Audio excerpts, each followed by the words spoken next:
Ah, yes, the Viking Age, when medieval horn-helmeted Scandinavian men ravaged Europe, scribbling mysterious runes and toasting their victories in goblets forged from enemy skulls before bidding farewell in fiery funerals.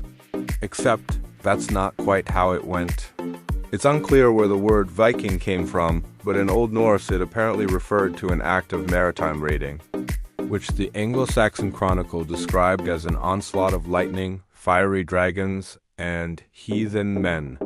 The more recent discovery of Scandinavian artifacts at a site in Estonia suggests that Viking activity began decades earlier.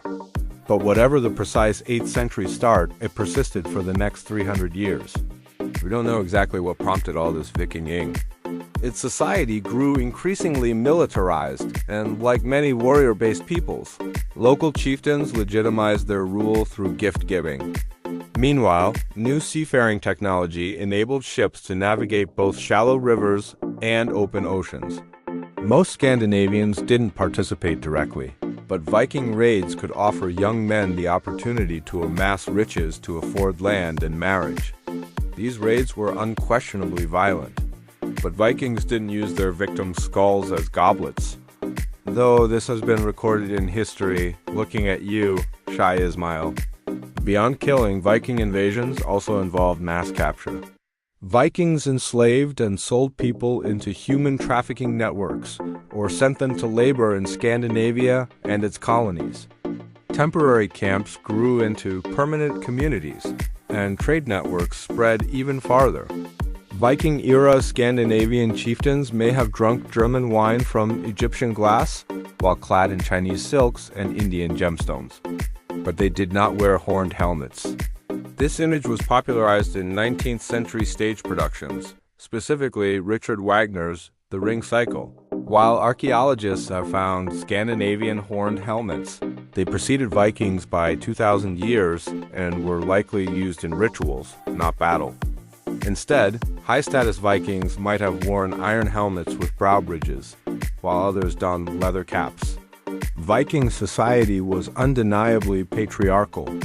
It's unclear if these were, in fact, Vikings, and it occurred on land, without flaming arrows and with sexual violence and human sacrifice. Popular Viking funeral depictions are likely modern inventions. Vikings didn't appear to have one funerary practice and both buried and cremated their dead. Regarding runes, Germanic peoples began writing with them around the 2nd century. They came to be used to bridge the physical and spiritual worlds and for more mundane matters. Old Norse only became a literary language after Christianized Icelandic scholars adopted Latin script around the 12th century. So, actual Viking Age accounts generally originate from traumatized victims and cultural outsiders.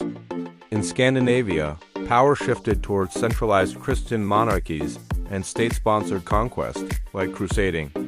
Meanwhile, the Scandinavian diaspora flourished in Iceland and integrated into other European societies.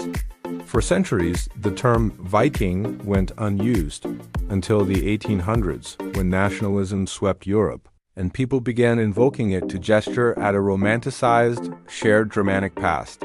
This mythos persists today, even as new discoveries reveal just how little we know of the Viking world, and shapes that once seemed certain recede into the thick mist of time.